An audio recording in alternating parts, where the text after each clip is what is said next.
जयकारा लगाए। बोलिए सदगुरु कबीर साहेब की, साहिबंदगी साहेब।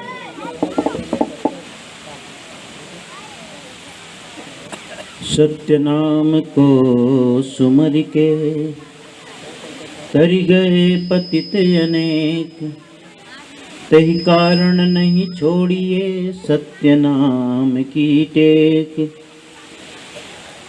सरवर तरवर संत जन चौथा बरसे में, परमार्थ के कारणे चारों धारी दे।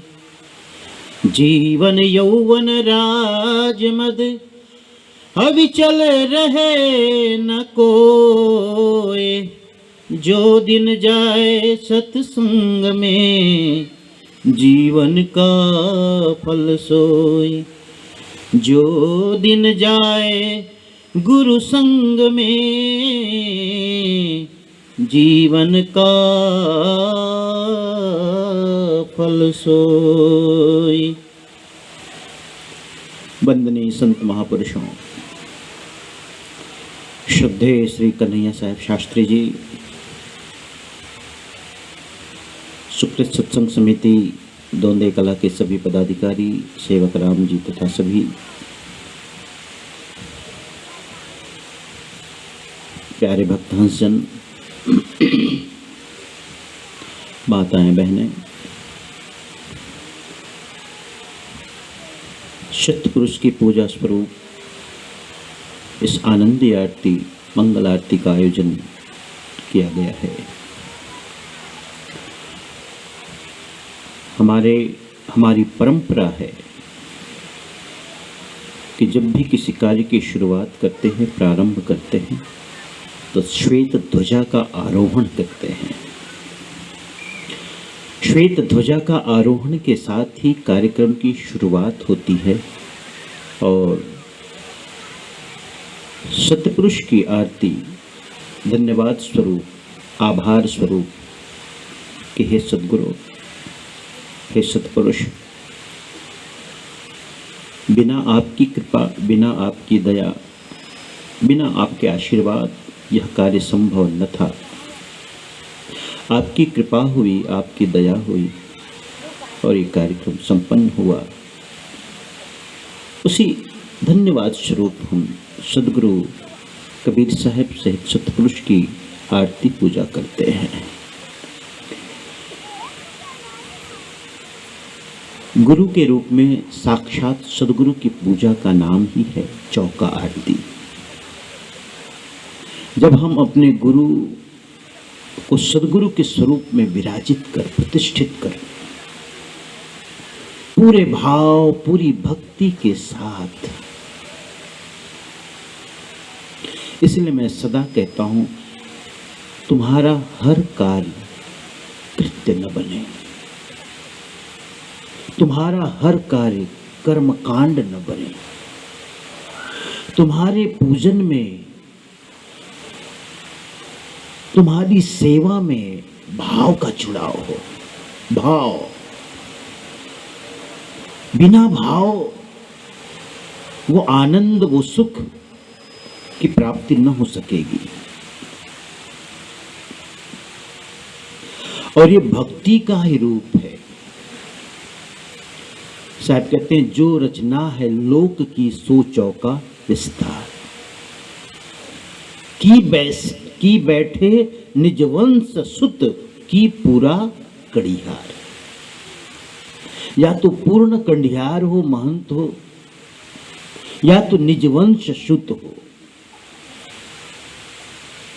इस गादी पर उसी को ही बैठने का हक है, अधिकार है। जो नियम जानता हो, जो रीति और ढंग जानता हो पूजा का। मैं सुनता हूँ बहुत से महंत लोग हैं, बीच बीच में उठ के जाते हैं, बीड़ी बूड़ी पीने जाते हैं। हाँ, सुना हूँ मैंने, बदनाम है, हमारी आरती बदनाम हो गई इससे। माखुर खाने जाते हैं, चाय पीने जाते हैं, इसलिए दूसरे लोग आलोचना करते हैं। 3 घंटा यहाँ बैठने का आपको अभ्यास नहीं है तो आपको पूजा करने का हक भी नहीं है।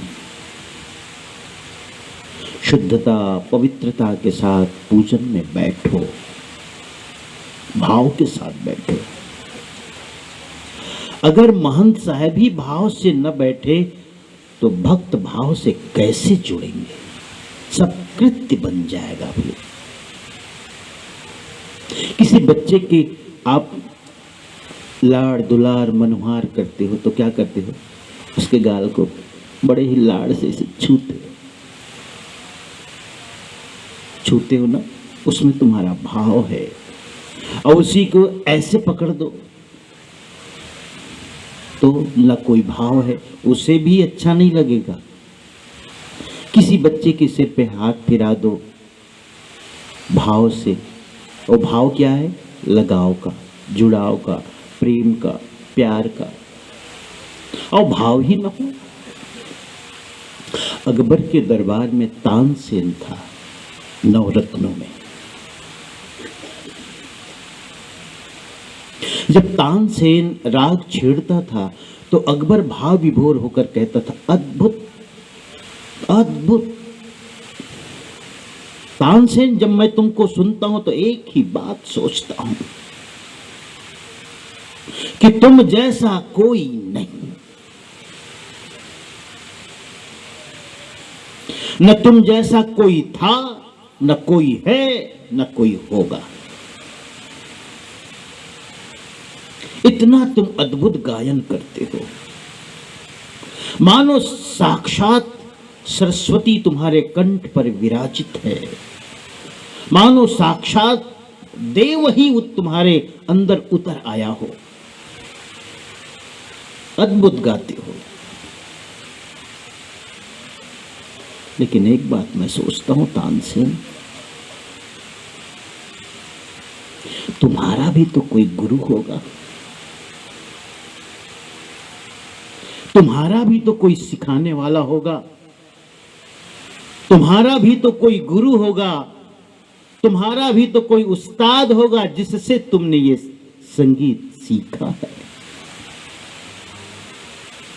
अगर तुम इतना अच्छा गाते हो तो वो तो और गाता होगा बहुत सुंदर। कौन है वो?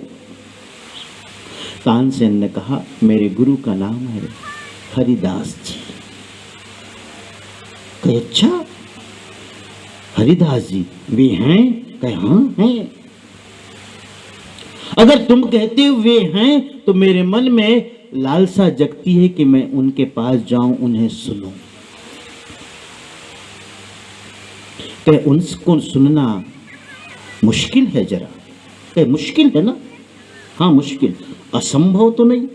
कहे नहीं। करना क्या होगा? उसने कहा, उसे सुनने के लिए आपको प्रातः काल 4 बजे ब्रह्म मुहूर्त में जिस तालाब के ऊपर उसने कुटिया बनाई है वहां चुपचाप ओट में छिपकर उनको सुनना होगा। राजी हो गया अकबर, राजी हो गया। कहे चलो चलते। जाने की व्यवस्था बनी।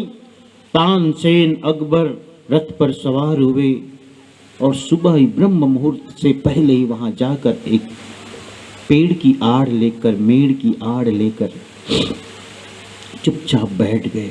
हरिदास जी ब्रह्म मुहूर्त में जब उठे उसके बाद उन्होंने गायन शुरू किया। उसने कहा था तानसेन ने, हरिदास जी मेरे गुरुजी को सुनना सरल नहीं है, क्योंकि जब उसको मौज आती है तब वो गाते हैं। तुम कहो गाओ तो न गाने वाले, मौज की बात है।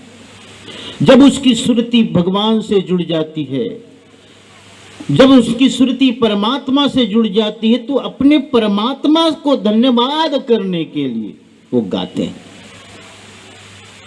वो ऐसे ही गाते हैं जैसे कोयल कू कू की ध्वनि आवाज करती है।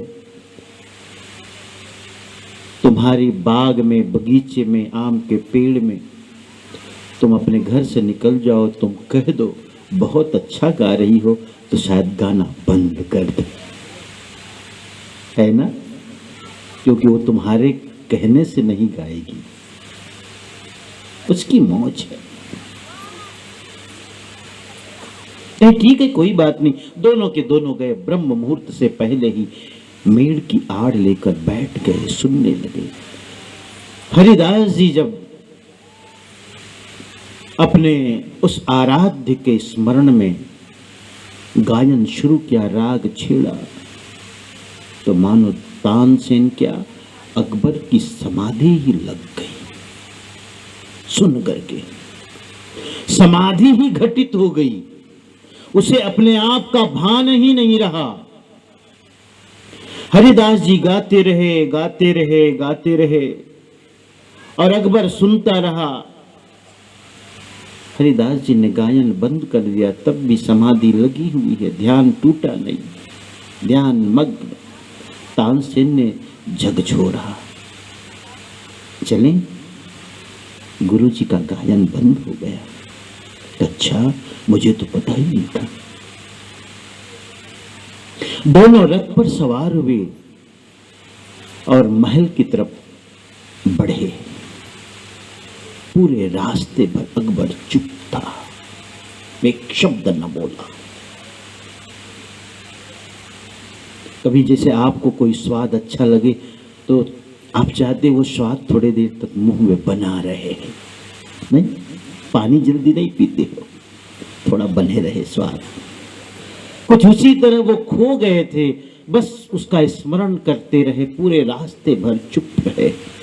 जब महल निकट आया, तानसेन को अलग होना था, तो उसने याद दिलाया कि मैं उतरता हूं, मुझे अपने घर जाना है। अकबर को ध्यान आया, उसने अकबर से एक बात कही, ध्यान से सुनना उसने क्या कही। अकबर ने जो कही, तानसेन, जब मैं तुमको सुनता था तो लगता था तुम जैसा न कोई है, न कोई था, न कोई होगा। तुम अद्भुत हो तानसेन, अद्भुत, तुम जैसा कोई नहीं। लेकिन आज मुझे पता चला, जब मैंने तुम्हारे गुरु को सुना, जब मैंने तुम्हारे गुरु को सुना, तो तानसेन लगा कि तुम गुरु के सामने कुछ नहीं, तुम गुरु के सामने कुछ भी नहीं। तानसेन ने भी बड़ी सुंदर बात कही। हाँ बादशाह, बिल्कुल ठीक कहते हो, कारण है, कारण है। मैं तुम्हारे लिए गाता हूं, तुमसे मुझे इनाम मिले, पारितोषिक मिले, तुम खुश हो। मेरे गुरुदेव उनके लिए गाते, भगवान के लिए गाते। फर्क तो होगा ना, अंतर तो होगा। मुझे तलाश रहती कि तुम्हारा इनाम मिले, लेकिन उन्हें किसी इनाम की जरूरत नहीं। वो तो जो मिला है उसी के लिए धन्यवाद करते हैं और उसी धन्यवाद के लिए गाते, जो मिला उनको। अंतर तो होगा। मुझे तुमसे कुछ चाहिए इसलिए गाता हूं, और मेरे गुरु को जो मिला है उसके लिए धन्यवाद के लिए गाते हैं। अंतर तो होगा। यह है भाव, यह है भक्ति। इस प्रकार आपका जुड़ाव होना चाहिए आरती, इसे कहते हैं। एक और कथा सुनाऊं, घटना है। प्रस्थानत्रयी में 3 ग्रंथों का नाम आता है, ब्रह्मसूत्र, भगवद गीता और ब्रह्मसूत्र, भगवद गीता और उपनिषद। इसे प्रस्थानत्रयी कहते हैं। वाचस्पति मिश्र हुआ, एक अद्भुत विद्वान, लेकिन जन्म से ही उसकी रुचि भगवान के सुमिरन भजन ध्यान में, निरंतर अपने भगवान को स्मरण करता था। 1 नंबर का विद्वान, संस्कृत का प्रकांड पंडित। जब युवा हो गया, जवान हो गया, तो पिताजी ने एक दिन कहा, अरे वाचस्पति, शादी करनी है? हाँ कह दिया, लेकिन उसे स्वयं पता नहीं कि मैंने हाँ क्यों कही। बस पिताजी ने पूछ दिया, उसने हाँ कह दी। सोचा कोई और बात के लिए कहते होंगे, उसने हाँ कह दी। जब हाँ कह दी, शादी के दिन आए, घोड़ी लाई गई, कहते चढ़ना है तुमको, जाना है, बैठना है दुल्हा बनकर। कहीं ये क्या हुआ, ये कब हो गया, मुझे तो कुछ पता नहीं। अरे कैसी बात करते हो, तुमने ही तो कही थी हाँ, और आज कहते हो कि मुझे कुछ पता नहीं। लेकिन वाचस्पति ने सोचा कि यदि पिताजी कह रहे हैं तो झूठ नहीं कह रहे हैं, और मैंने हाँ कह दी होगी तो पिताजी की आज्ञा का उल्लंघन नहीं करना है, नहीं तो बहुत बड़ी ठेस पहुंचेगी।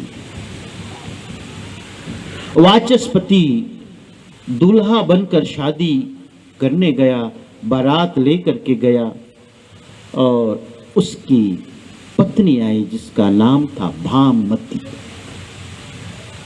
भामती। वाचस्पति भामती को ब्याह करके तो ले आया, लेकिन उसे तो धुन लगी थी भगवान की। ब्रह्मसूत्र वेदांत का बहुत ही सुंदर और सबसे प्रमुख ग्रंथ है ब्रह्मसूत्र। उस ब्रह्मसूत्र की टीका करने में लग गया था कौन? वाचस्पति। एक बड़े कार्य में। तो उसकी पत्नी ब्याह करके जो आई थी, वो तो ब्रह्मसूत्र की टीका लिखने में लग गए। भामती रोज प्रतीक्षा करती, लेकिन उसने अपने पति को कभी क्या डिस्टर्ब नहीं किया। क्या कहेंगे हिंदी में डिस्टर्ब को? विघ्न नहीं डाला उसने, कभी विघ्न नहीं डाला। वो रोज शाम को भोजन की थाली सरका देती थी, थाली खींच लेती थी। वो रोज शाम को दिया जला जाती थी, सुबह में दिया बुझा जाती थी। सुबह स्नान करके उनके चरणों में पुष्प रख देती थी। कभी उसने पता होने ही नहीं दिया कि ये जो भी हो रहा है उसे मैं कर रही हूं। और जानते हो कितने साल? 12 साल बीत गए ऐसे करते करते। जब ब्रह्मसूत्र की टीका पूरी हुई, पूर्णिमा की रात थी, और जब टीका पूर्ण हुई, टीका पूर्ण होने के बाद आधी रात को वो भामती को पता हुआ कि आज कार्य पूरा हो गया है, मेरे पति एक बड़े कार्य में लगे हुए हैं। पहली बार वो दिए हाथ में लेकर उसे बिस्तर तक छोड़ने गई। वाचस्पति ने कहा, नारी तुम कौन हो? नारी तुम कौन हो? कहे मैं तुम्हारी पत्नी, मेरी पत्नी। हाँ, 12 साल हो गए, तुमने मुझे ब्याह के लाया। भामती, ये तो बड़ा अनर्थ हो गया, तुमने कभी क्यों बताया, क्यों नहीं कभी? कहे नहीं, मुझे पता था तुम एक बड़े कार्य में लगे हो, इसलिए मैंने तुम्हें कभी डिस्टर्ब नहीं किया, विघ्न नहीं डाला। लेकिन अच्छा नहीं हुआ भामती, ये तो मेरा संकल्प था, जिस दिन ब्रह्मसूत्र की टीका पूर्ण होगी उसी दिन मैं घर छोड़ दूंगा। मेरे घर छोड़ने का समय आ गया है, सुबह मुझे यहां से प्रस्थान करना है। तुमने बहुत देर कर दी भामती। ऐसा कहते हुए वाचस्पति के आंखों में आंसू आ गए। 12 साल तक अनवरत वो जो रोज दिया जला जाती थी, तुम थी? हाँ मैं थी। हाँ, वो रोज जो भोजन की थाली सरका देती थी, उठा लेती थी, तुम थी? हाँ मैं थी। अब वो रोज जो सुबह सुबह फूल तोड़कर मेरे चरणों में चढ़ा जाती थी तुम थी? हाँ मैं ही थी। तुमने बताया क्यों नहीं? कहीं नहीं। लेकिन मेरा जाने का समय आ गया। बड़ा रोया था वाचस्पति ने। उसने कहा तुमने जो मेरे लिए तप किया है, मेरा संकल्प तो टूट नहीं सकता, लेकिन जो तुमने मेरे लिए तप किया है भामती, ब्रह्मसूत्र की टीका का नाम मैं भामती रखता हूं। वाचस्पति को कोई जाने या न जानेगा, लेकिन पूरी दुनिया तुम्हारा नाम जानेगी। ये है प्रतीक्षापूर्ण प्रार्थना। इसलिए भक्ति का मार्ग स्त्रैण मार्ग है। पुरुष को भी यदि भक्ति के मार्ग में चलना होगा तो स्त्री बन करके चलना होगा।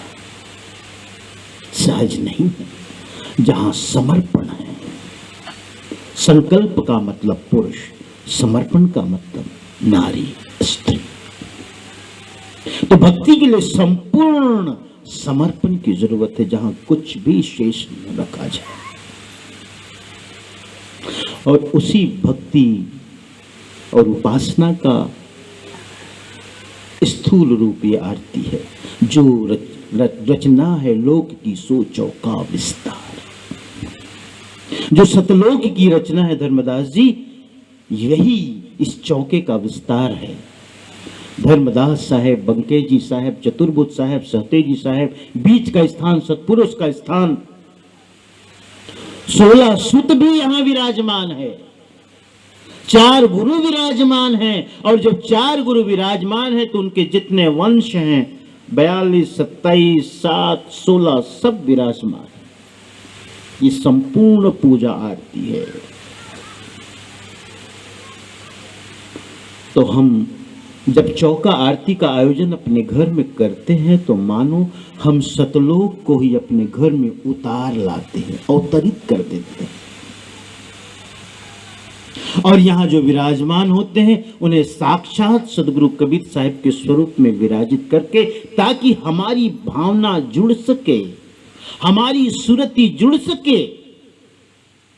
इसलिए मैं अक्सर एक बात उदाहरण के रूप में देता हूं, जब तुम्हारे घर में राम लीला होती है तो तुम्हारा ही बेटा कोई राम बनता है। कृष्ण लीला होती है तो तुम्हारा ही बेटा कोई कृष्ण बनता है। लेकिन जिस दिन कृष्ण बनता है तुम्हारा बेटा, जिस दिन राम बनता है तुम्हारा बेटा, उस दिन माता पिता को भी अपना बेटा नहीं दिखाई देता, भगवान राम ही दिखाई पड़ते हैं।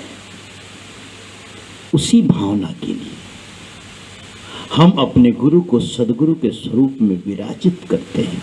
वही ताज, वही सेली, वही कुर्ता, वही धोती, है ना? यही है इसका सार। रोज मैं ऐसे नहीं पहनता हूं, पता है ना? हाँ, लेकिन आरती में बैठना है तो उसी स्वरूप में, उसी भाव में। और जब आप भी नारियल भेंट करो, वही भाव, वही भक्ति के साथ, तभी इसका फल मिलता है। साहब ने कहा, धर्मदास तुम धर्मदास सुनो उपदेशा, सत्य पुरुष को सुनो संदेशा। हे धर्मदास जी, सतपुरुष का संदेश मैं तुम्हें सुनाता हूं। जा घर आरती नाही साजी, ताघर धर्मराय की बाजी। कोटिन ज्ञान कथय नर कोई, बिनु आरती बचे नहीं कोई। कितना भी कोई ज्ञान सुने, लेकिन बिना आरती के वो बच नहीं सकता यमराज के फंदे से। ब्रह्म निरूपण ग्रंथ में भी आया है, अगर कोई नवदा भक्तिहीन है, नवदा भक्ति करने में योग्य नहीं है, नहीं कर सकता,